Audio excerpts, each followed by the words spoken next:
Welcome back to the Jackson Neill Sports Podcast here on Monday, November 5th, 2018. Thank you so much for tuning in. Really glad to be back on this Monday and have a great podcast lined up for you guys today to start off your week. First off, I'll have Lance McAlister from 700 WLW and 1530 ESPN out there in Cincinnati. The Bengals are 5-3. No one expected them to be doing this good so far in the season. He mentioned how Vegas had them at around 6.5, 7.5 wins for the season, yet at the midway point, they have 5 already. It was their bye week this past Sunday. The news about A.J. Green possibly being out for a little while. I talked with Lance about all that and more. Then after that, I discussed the college football week in review. There was a lot of big games, 1 versus 3, and we learned that Alabama is better, if as good, if not better than we thought they were. I'll discuss all my takeaways from a big weekend in college football. But first, before we get into that, we have a new sponsor.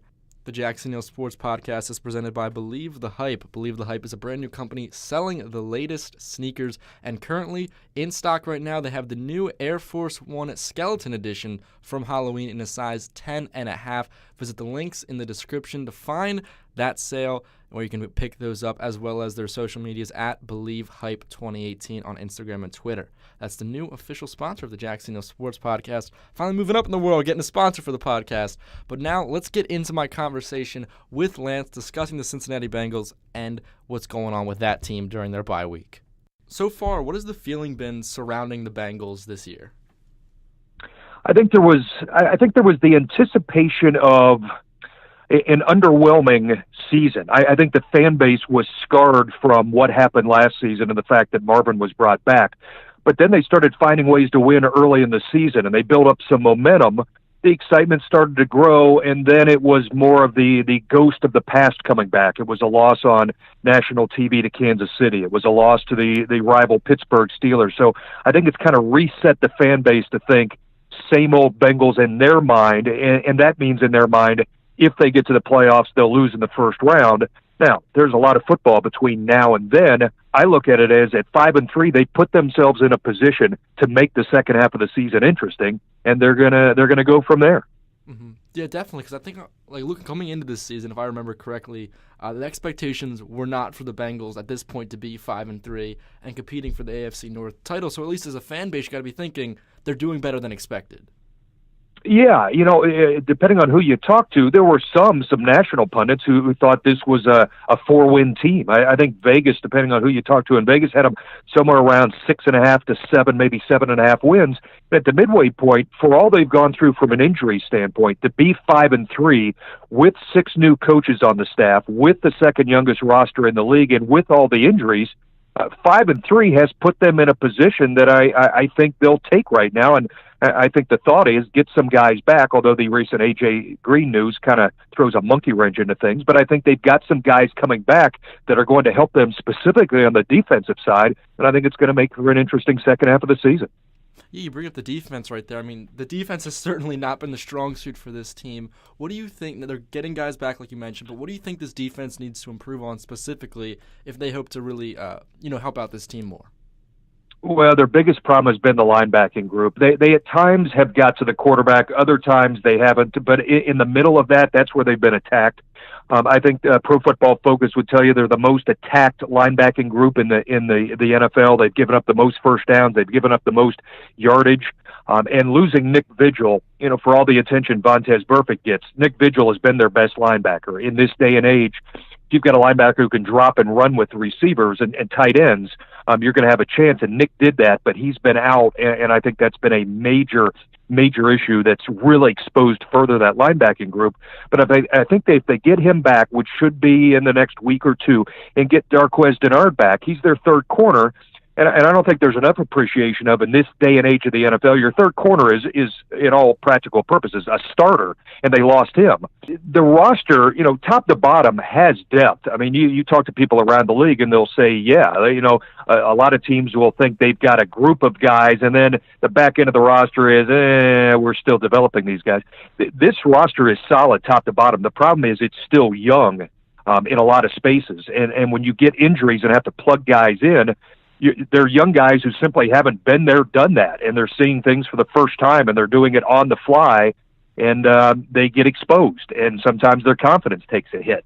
So I think the more opportunities presented, the more they're going to learn. But with learning comes a lot of problems. We've seen that exposed so far to this point in the season. Mm-hmm.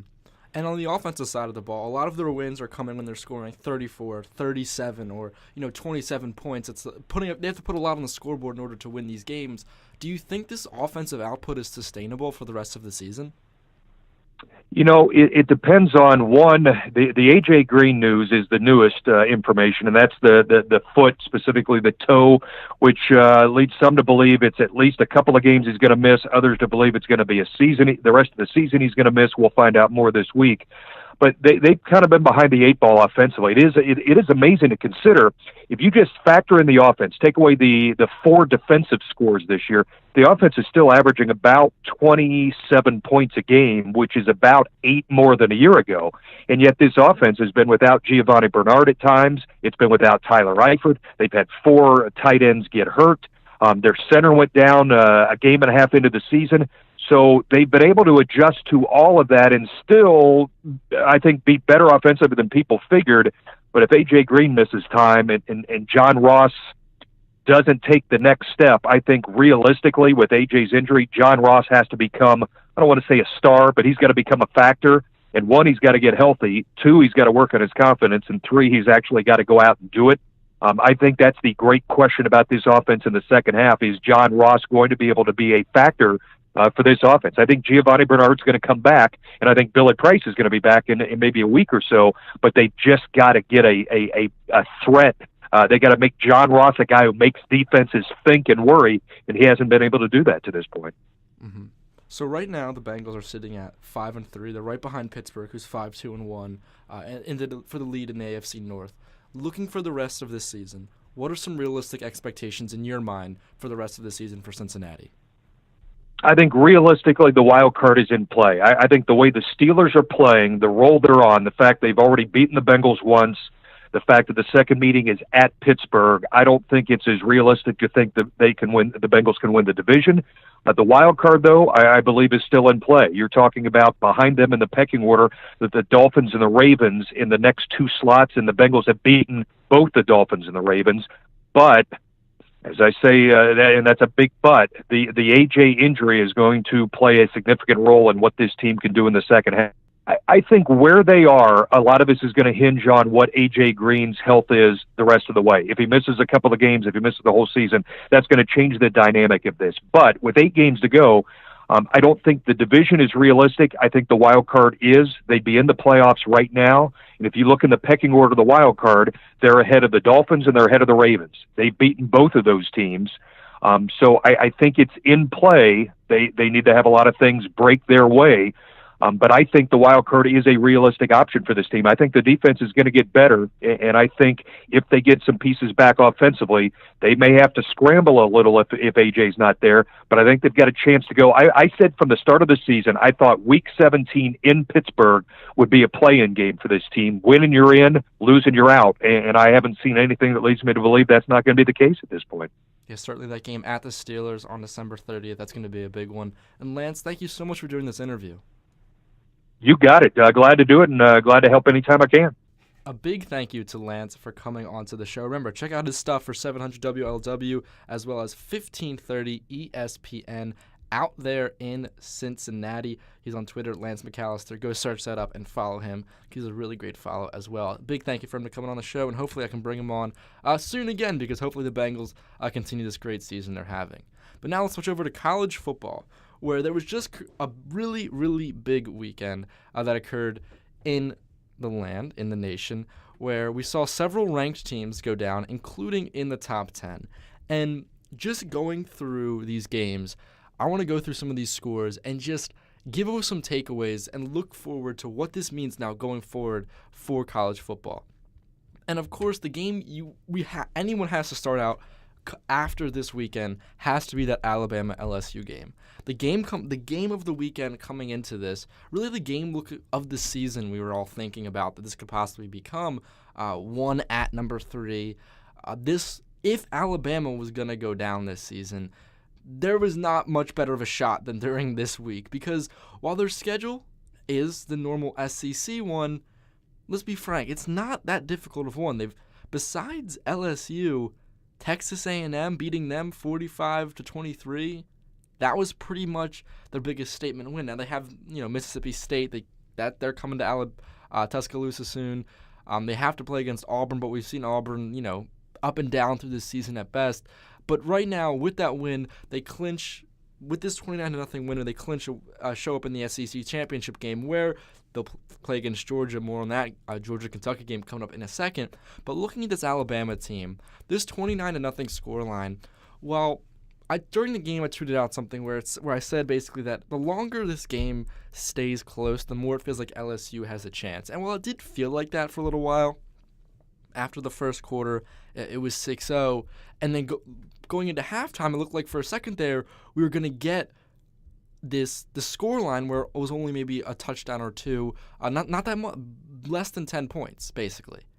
Yet they get that out the Tide get the touchdown right before halftime, and that really kind of puts them up 16-0 heading into halftime. They get another score, some more scores throughout the third and fourth quarter to get to that 20-0 scoreline.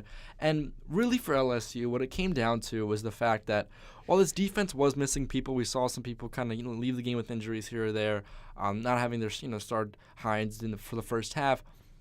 It really just showed the difference between Alabama and the rest of the nation.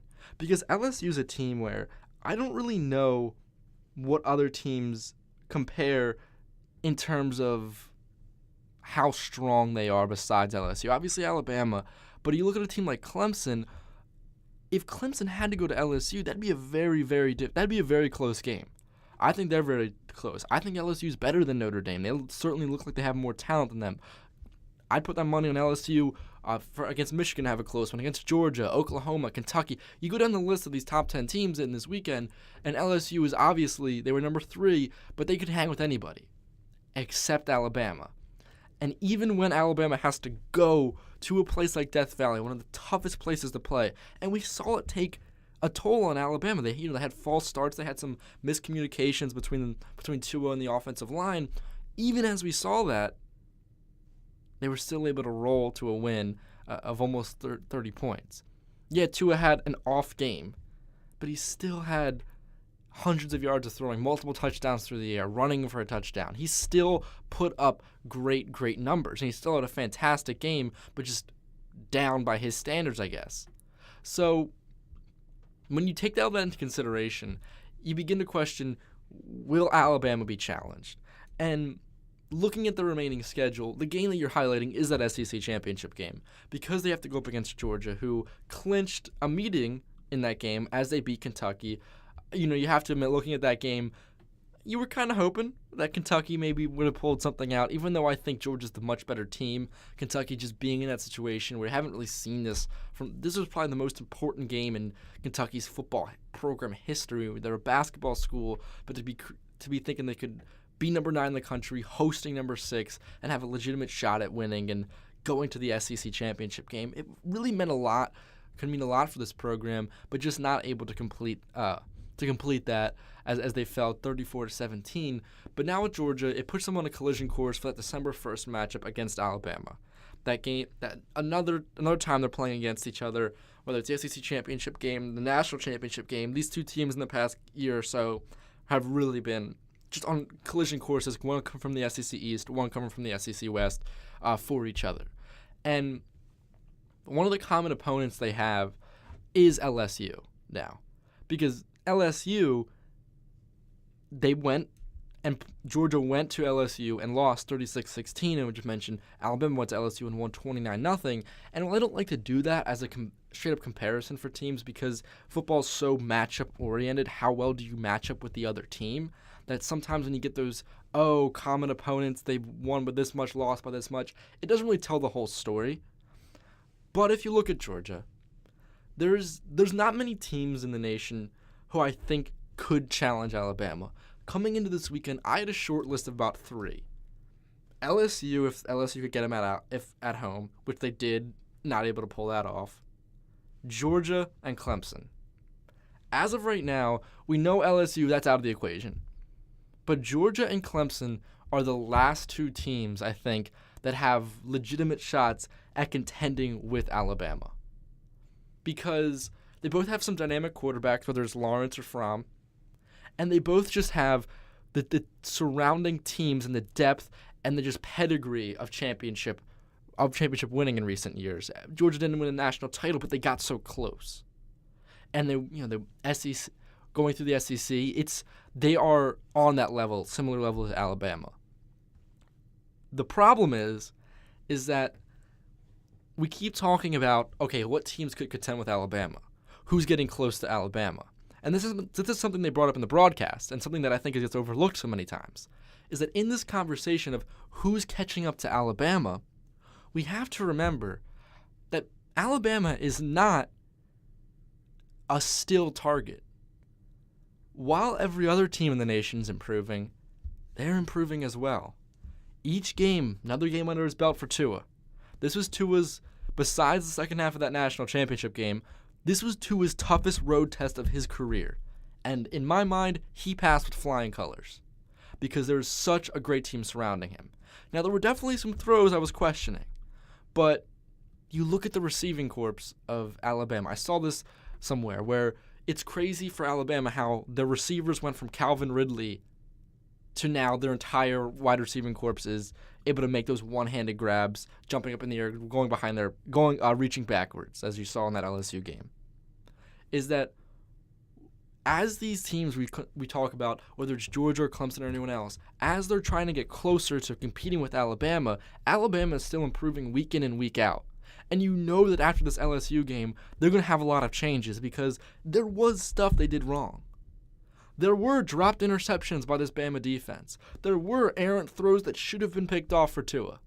There were these little things that in the course of the game they were able to, be that much better to win 29-0, but they were still parts to improve on. And you know what? Any team coached by Nick Saban is going to find those things and fine-tune them as much as possible.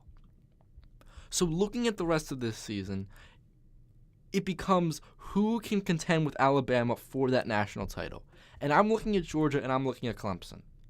The teams that I don't think have a shot, and I think we saw it this weekend, I don't know, but I don't think Notre Dame is as good as we think they are. I don't think they have the type of pedigree that we just assume they have. Because if you go back and look at their schedule, that win against Michigan in week 1 looks very, very good. But Michigan at that time was just a completely different football team from what they are now. The Wolverines have been a team that this year has been very good at improving over the course of the season, but still beating Michigan, that's a good win. But other than that, a win that at the time looked amazing was that 38-17 score against Stanford. At that time, it was 7 versus number 8. Stanford being number 7. Well, since that game, they had 3 other losses. Stanford's 5-4 right now. So you take into consideration that that win against Stanford, not as good as we really thought it was. That win at Virginia Tech, not as good as we thought it was. Virginia Tech's falling in trouble making a bowl game. Other than that, look at the other games that they've played this year.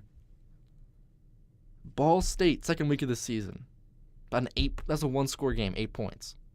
They won 24-16. Vanderbilt, 1-score game, 22-17. Pitt, 19-14, tough game. Northwestern, I will admit I was not watching that game completely because I was mostly tuned in to the Alabama-LSU game for obvious reasons. But whenever I was when I watched the beginning of that game, Northwestern got out front. And as I kept checking in, Northwestern had the lead or was either playing better football in a close game for the majority of that contest. Now, Notre Dame was able to pull away at the end, but that's not good enough if you want them to be considered national championship worthy. This Notre Dame team, yes, while they are good, they are a top 10 team in the country, I'm just worried about how good we really think they are because coming into the season, it looked like they had this tremendous schedule. They were going up against Michigan. That was going to be a tough one. Stanford's was a really good team. But going at Virginia Tech, teams like at Northwestern, at USC versus Florida State. Well, these games, these teams that they're beating are kind of falling off. So I'm looking at Notre Dame right now, and I just don't see it for them.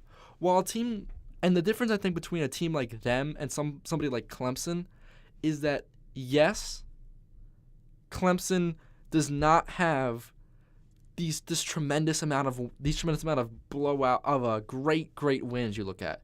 I mean, you look at their schedule, there's really not many team wins against ranked opponents. But the difference between Clemson and Notre Dame is that when Clemson is supposed to win a game, they win it emphatically. 48-7 against Furman. Blowing out Georgia Southern, blowing out Georgia Tech, blowing out Wake Forest, blowing out NC State, which was a ranked opponent at the time, blowing out Florida State, blowing out Louisville, is that when Notre Dame is winning these games, even the games against teams like Vanderbilt's a good football team, but if you want to be a top 10 team in the country, you have to be head and shoulders against Vanderbilt. And they can only win by a touchdown. If you want to make a conversation for the college football playoff, you have to be way better than Ball State. But the Irish won by 8 points. So that seems to be the difference right now, is that national championship level squads blow out the teams they're supposed to beat. Look at the close games on the Clemson schedule. At Texas A&M, 28-26. A&M's not a tremendous football team, but going there, Kyle Field's a tough place to play, and A&M's been pretty solid in the SEC. A little closer than you might want to think, but understandable. That Syracuse game, it looked terrible on Clemson's schedule. That 27-23 win at Clemson just looked ridiculous. How could they almost lose to Syracuse? But look at the Orange. 7-2, ranked 19th in the country. That's a good win. Now, you wondered at 4 points, is that enough? But that's a win over a ranked team. Games against a team like NC State, who at the time was ranked 16th. Blowing them out 41-7. Destroying Wake Forest 63-3. That's a scoreline where you look at it, and yes, Wake Forest isn't that good, but Clemson did what they were supposed to do. They blew them out. They did not keep that game close whatsoever. They blew out Florida State, who's not that good this year. They blew out Louisville. These teams, when they're obviously better than them, they get that game out of the way early. They hang 50-some or 70-some or 60-some on these teams and basically are done by the second half. Whereas Notre Dame is a team that allows these teams to stay into the game. And when you play against a team like Alabama, that style does not work. Alabama will put you away in the first quarter if they can. Remember, they were on all of their opening drives, besides the one against LSU this past week, Alabama had scored a touchdown on their first drive. They will put you away early in a game if you let them do that. And Notre Dame's a team that's very good at making these second-half comebacks, but against Alabama, you can't rely on the second half because by the time the third quarter starts, if you're relying on that second half, you're probably blown out by then. You're probably in a point of no return. That's what I worry about Notre Dame. And the one last thing I want to touch on is the Big 12, where right now we're on this crash course of seeing a matchup between Oklahoma and West Virginia. West Virginia is looking like the team in my eyes that I think will probably go and get it, although the Mountaineers have yet to have a really huge win. I think this win against Texas was really telling. But I'll touch on that a little bit more later in the week. Big thank you for everyone listening to this Jackson Neill Sports Podcast. Remember to check out the sponsor, Believe the Hypes, on the latest sneakers. Links to that in the description below. Also, big thank you to Lance McAlister. Check out his stuff out there in Cincinnati on the radio for coming onto the podcast today. More podcasts coming this week. Stay tuned. Look at my Twitter and Instagram. Links to that in the description as well. At Jackson Neill 20. Have some great interviews coming up as well. A big thank you to everyone who's listening. And I'll see you all next time.